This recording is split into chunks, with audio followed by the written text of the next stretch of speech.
पहले ज़माना में से आटा चाउर जे चीज जकरा घटै छलै एक दोसर गोटासँ पैंच आधा किलोवला नारियल तेलके डब्बाके हमसब घसि दै छलिए आ ओ नप्पा रहै छलै, सेर कहै छलै एक सेर।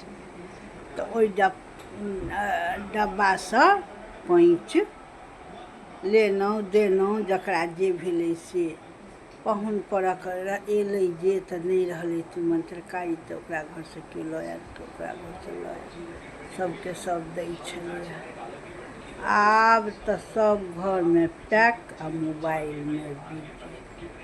आ जँ ककरो धनिक कनिक होइ देखतै तऽ कहतै ओ छै डाइन, ओ छै डाही, इएह कहि कऽ आब मोबाइलमे सब लागि गेलैए।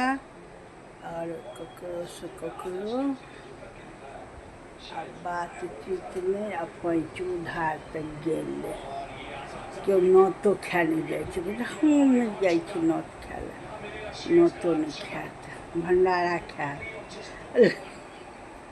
ब्राह्मण भोजनमे नोत दिअ तऽ नहि आएत।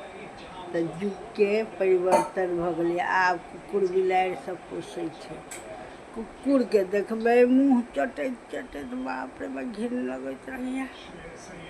तेहन तेहन देखै छी कुकुरके दुलार अलार करैत। लेकिन आदमी सब दूरी बनि गेलै। जय मिथिला, जय मिथिला।